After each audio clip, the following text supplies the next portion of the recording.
ñëpp xam nañ ne su ma nee tey bokkatuma Pastef ay waxi kese la rek. c'est pas seulement les organismes de l'État mais depuis quelques années c'est assez difficile de trouver autres partenaires il faut dire parce que c'est la crise mondiale donc beaucoup de partenaires ont tourné le dos aux pays en général du Sud.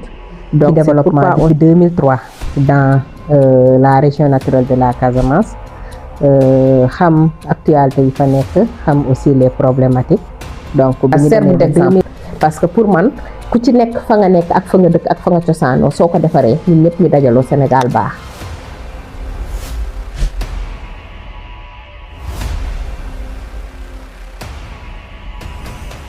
asalaamaaleykum mbokku téléspectateurs yi ñu ngi leen di nuyu di leen sant ci suivre bi ngeen di suivre la chaîne Fakam TV tey nag ñu ngi dalal benn femme leader agent de développement présidente du mouvement Silinka madame Ndeye Penda Sonko.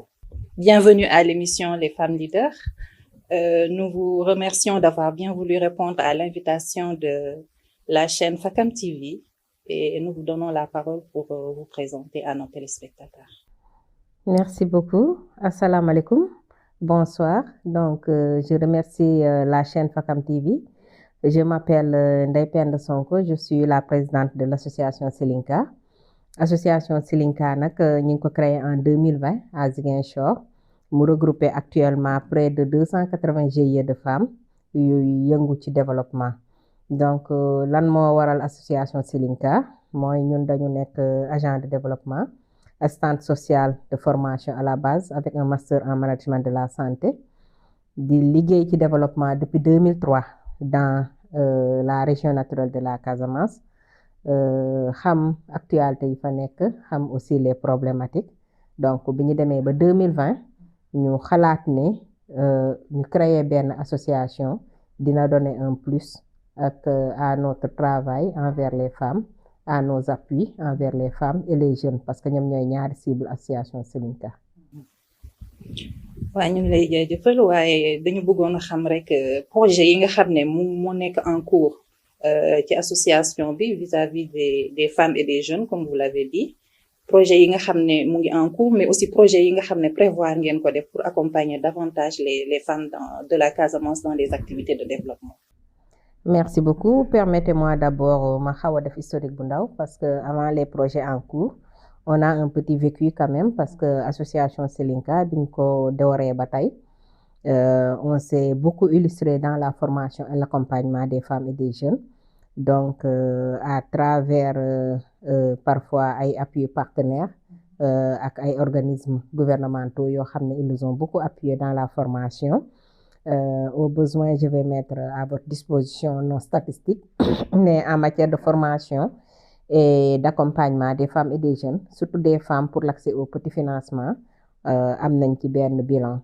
Donc, loolu c'est une chose. Beneen bi mooy en cours actuellement, ñu ngi continuer li ñu doon def, mais on est aussi en train d'innover parce que fi ñu toll nii, on a voulu un peu avancer parce que à un certain moment, surtout les dames, dem nañu ba nga xam ne on a senti que elles sont assez formées donc ñun on est en train d'avancer à la création maintenant de petites entreprises et surtout de mini-industries donc suñuy appui actuellement ci loolu la dem on est en train de travailler avec beaucoup de partenaires pour mettre à la disposition des dames de petites industries et de machines simplifiées pour ñu gën a mën a avancer dans leur travail mais aussi on a mis l'accent depuis l'année passée sur la formalisation non seulement seen obtention papier yëpp yu ñu soxla muy registre de commerce yeeg NINEA yi mais aussi la formalisation ci les produits qu'elles transforment donc notamment avec aide bi ñu leen di aider pour ñu obtenir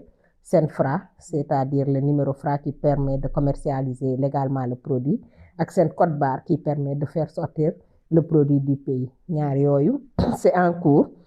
En cours aussi, on est en train de mettre en place benn unité quand même bu xaw a mag boo xam ne ñëpp mënaguñu am seen mini industrie mais ñu amagul au niveau de Ziguinchor nag boobu parce que il faut dire que l'association Silinka concerne toute la région de Ziguinchor les 3 départements mais bii la industrie bi ñu créé c'est au niveau de Ziguinchor ville boo xam ne toute femme qui n'a pas encore sa mini industrie bu amagul unité am mën na ñëw foofu indi produit am transformer selon les normes ñibbi këram et puis qu'on l'accompagne aussi dans l'obtention, comme je l'ai dit, du numéro Fra et du code barre. En cours aussi, au niveau des formations innovantes, on a une ferme qui s'appelle la ferme Selinka. Bon, on est en train de former les femmes à l'agriculture, au maraîchage bio. Ci formation yooyu dinañ leen aider fexe ba jàngal leen nu ñuy defaree seen propre engrais ak seen propre pesticide en utilisant les produits qui sont immédiatement autour d'eux, tels que les feuilles mortes, tels que les feuilles vertes, tels que tout ce qu'on nettoie dans les poulaillers, tels que les bouses d'animaux et tout ça. Donc ñu jéem a appuyer wu ci li nga xam ne dafay alléger yenn yi. Par exemple du ñëpp ñoo mën a am possibilité dem jëndi engrais, même si c'est des engrais yoo xam ne estampillé bio, mais dafay am coût. Donc ñun on essaie dans le cadre de l'autonomisation de voir comment faire pour jàngal leen ni ñuy defaree seen propre engrais bio, ni ñuy defaree seen propre pesticide bio, mais ni ñuy aussi maîtriser la chaîne de production ba nga xam ne kiy def conventionnel wala kuy def chimique du leen yóbbul dara. Loolu c'est des projets en cours. Aussi des projets en cours nouveautés, les fermes intégrées qu'on essaie toujours d'expérimenter dans notre ferme Selinka, jéem a fexe dans la même ferme qu'il y ait maraîchage, arboriculture, pisciculture, apiculture, aussi tout ce qui est volaille. Donc loolu aussi dafa nekk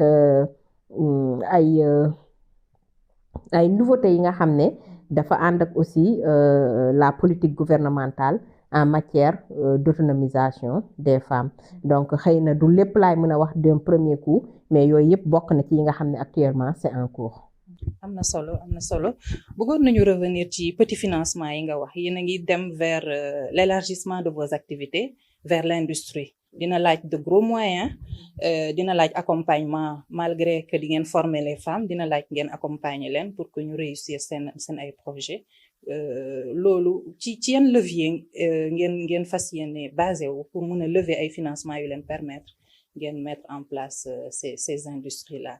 Ak bëggoon nañu aussi xam par rapport aux énormes potentialités dont dispose la région naturelle de la Casamance, ci yan produits ngeen fas yéene positionné wu pour mën permettre femmes yi industries yi ñuy teg mu nekk des industries qui vont atteindre en tout cas les niveaux de satisfaction.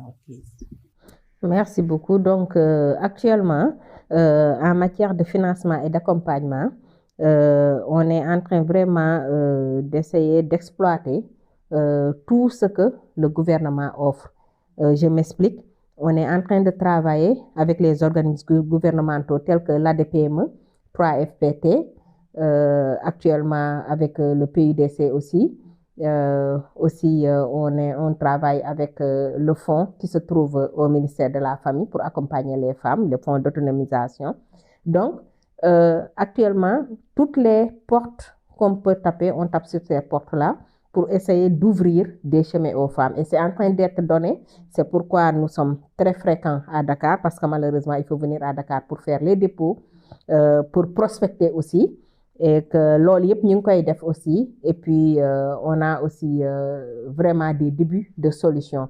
Beneen bi mooy, on est en train ñun ñëpp de nous ériger en coopérative, parce que bu njëkk ba GIE rek la ñuy am yem ci, mais avec d'autres ministères comme le ministère de l'Agriculture ak le ministère de l'Économie sociale et solidaire, ils nous ont demandé de créer des coopératives. Et avec la création de ces coopératives aussi, on est entré vraiment dans un circuit ak ñoom bi nga xam ne ils sont en train, selon eux, ñoom nu ñuy defee seen liggéey, de nous encadrer. Pour le moment, ils sont tous dans la formalisation et la formation, mais au bout aussi, il y a le financement. Et le financement, actuellement, et je suis très d'accord avec ça, le financement n'est pas à 100% des sommes d'argent qu'on donne, par exemple, mais il y a des accompagnements en matériel, il y a des accompagnements en intrants, il y a même des directions de l'État qui ont accompagné dernièrement en matériel, je dirais pas de cuisine, mais de transformation, parce qu'ils ont amené et et des pulpeuses, ils ont amené, et des éplucheurs, ils ont amené, voilà, beaucoup de choses à mettre à la disposition des femmes, et tout ça avec un suivi. Donc, nous, on s'est inscrit dans ce cadre-là parce que c'est plus facile, sinon c'est très difficile d'y aller et de chercher nous-mêmes des partenaires. Donc, on essaie de voir comment faire toute cette mobilisation-là, comment faire tous ces links-là pour que les femmes puissent bénéficier des politiques qui sont mises en place. D'accord, mais bëggoon nañu xam bi yi ngeen créé association Silinka ak léegi est-ce que mën ngeen évaluer l'impact en termes de création d'emplois sur les femmes et les jeunes depuis bi ngeen créé association bi ba tey ñaata femmes ak ñaata jeunes ngeen impacté en termes d'emploi et d'opportunités?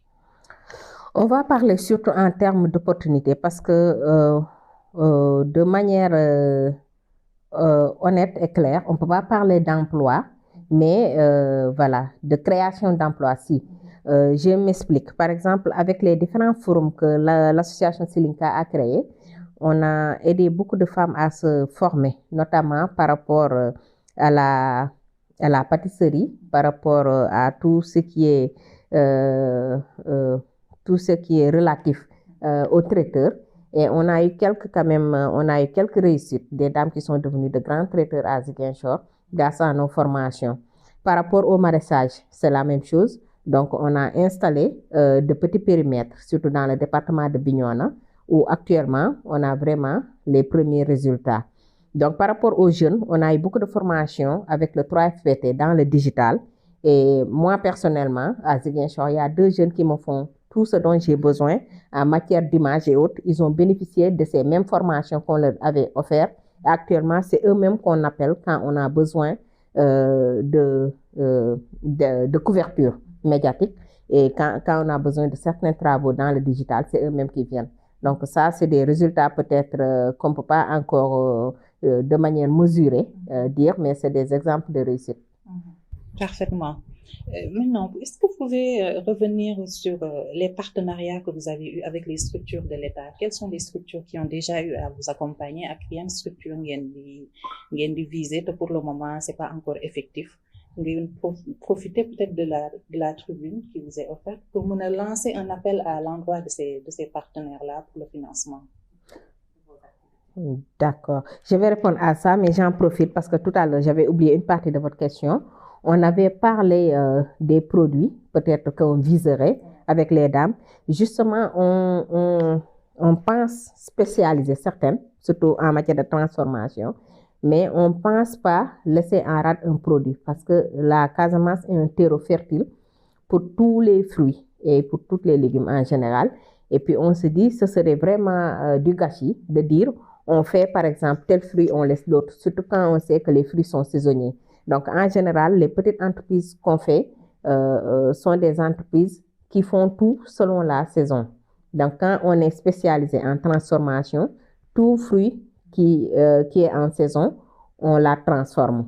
Donc ça, c'est un peu la réponse par rapport à ça. Mais dans les organisations que nous avons, les GIE, comme les organisations de jeunes, on est en train de spécialiser certains. Par exemple, on dit souvent en français que qui trop embrasse mal étreint.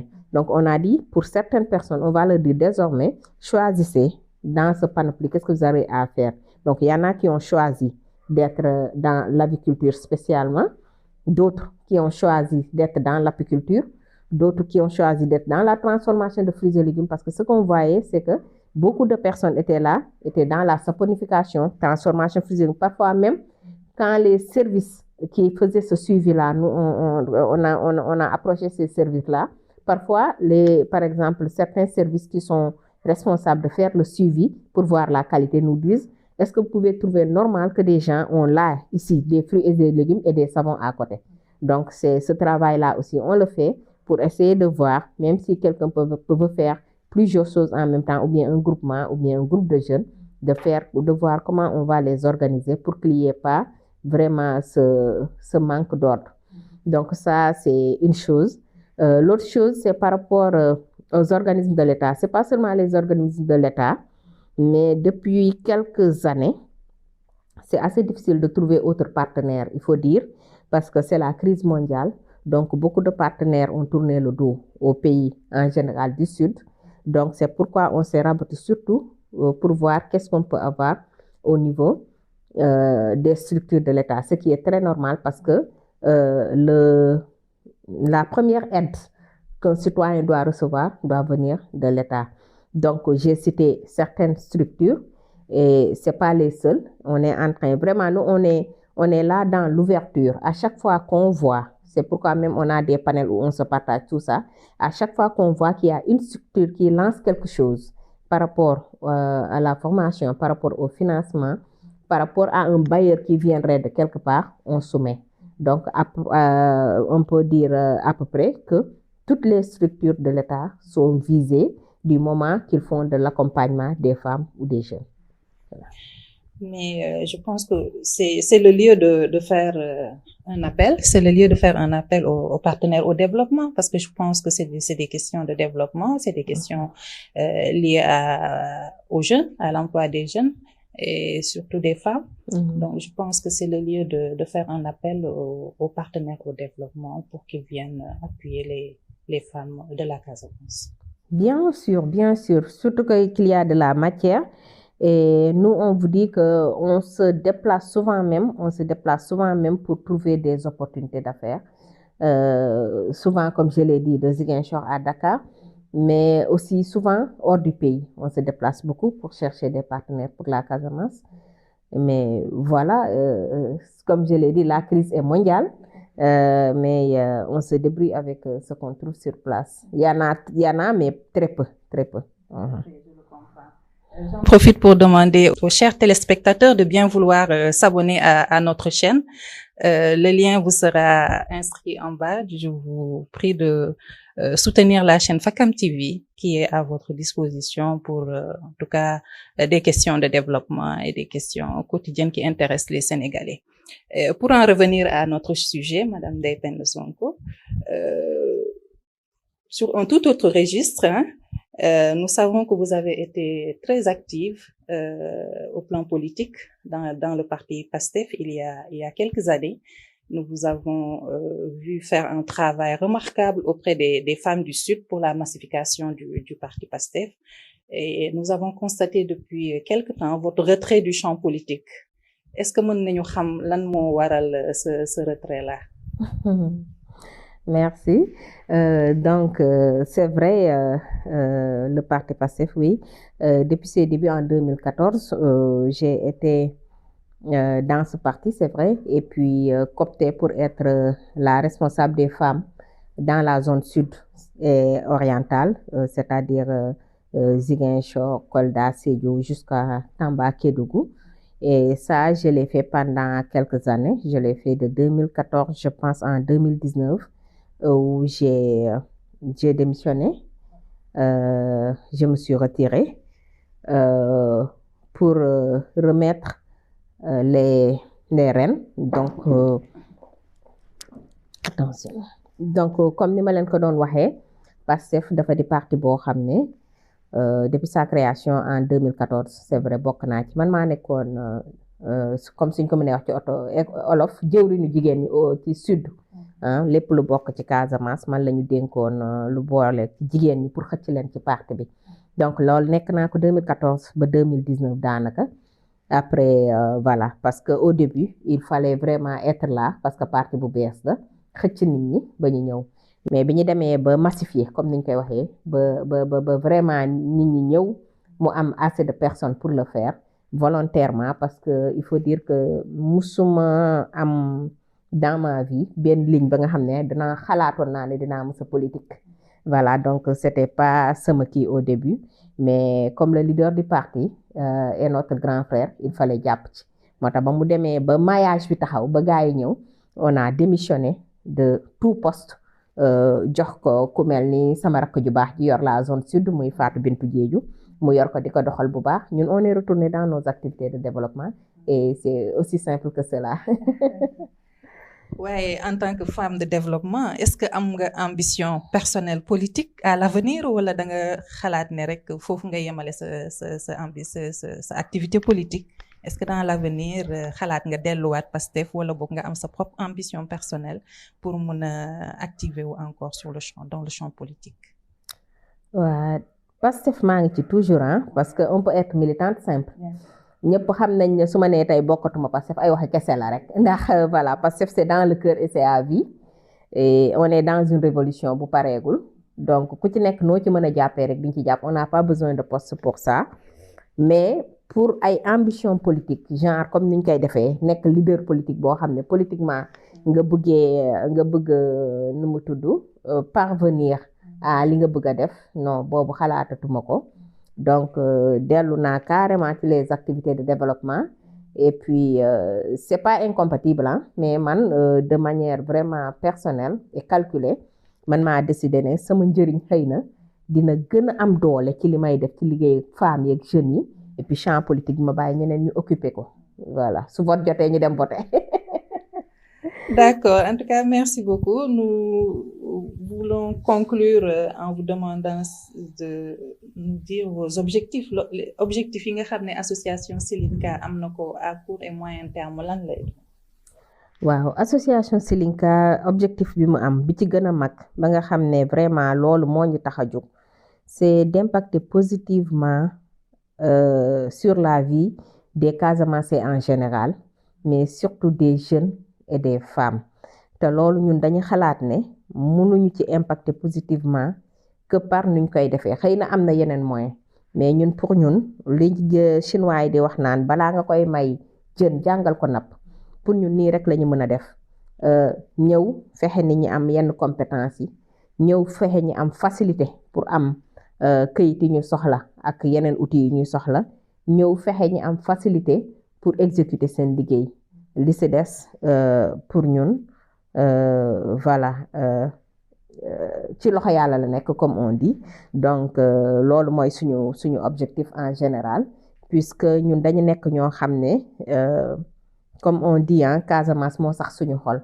et puis man loolu dama koy wax fièrement et puis dama koy wax de manière à ce que ça serve d'exemple parce que pour man ku ci nekk fa nga nekk ak fa nga dëkk ak fa nga cosaanoo soo ko defaree ñun ñëpp ñu dajaloo Sénégal baax donc la Casamance au cœur donc mooy Silinka mooy Casamance mooy Silinka mooy Ndeye Penda mooy Casamance donc voilà c'est ça que je peux dire di remercier bu baax Fakam TV peut-être c'est pas encore la fin mais di wax ne vraiment da ngeen ni door mais que je vous souhaite vraiment que chaîne bi mu am benn ampleur bi mu am benn parce que xam naa ne ñu ko créer ak ñi ci nekk ay personnes de valeur la ñu am nañu ay éléments yoo xam ne la xam naa leen donc soo leen bëggee def liggéey bu impactant ci wane développement ci wane li xew ci réew mi ci wane les problèmes mais wane aussi les potentiels wala les possibilités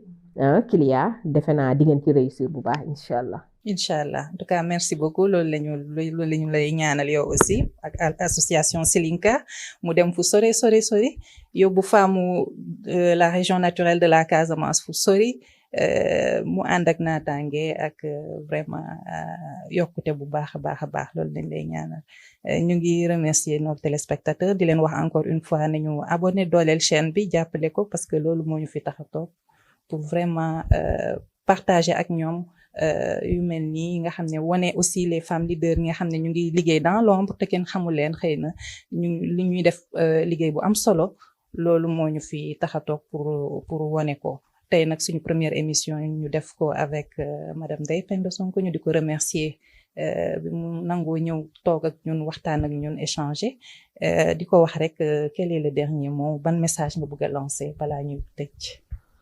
waaw le premier message c'est man tamit à mon tour d'inviter tout le monde à vraiment ñëw abonné wu ci Fakam TV di ko seetaan pour mu nekk une des chaînes leaders wala la chaîne leader beneen bi mooy di inviter tous les bailleurs tous les partenaires ak képp koo xam ne bëgg nga développement nga ñëw vers la Casamance feneen baax na aussi mais Casamance c'est une terre fertile boo xam ne mën nañ fa def lu nekk te c'est une terre qui en a besoin bi ci mujj aussi di remercier toutes les dames et tous les jeunes de la Casamance yuy liggéey ak man ci association Silinka saa yoo leen wooyee ñi ñëw jàpp ci ñoo xam ne ils en veulent vraiment bëgg nañu réussir bëgg nañu àggale aussi ba nga xam ne ci loo leen woo ñu ñëw ci même parfois avec des conditions très difficiles mais doo leen woo bëgg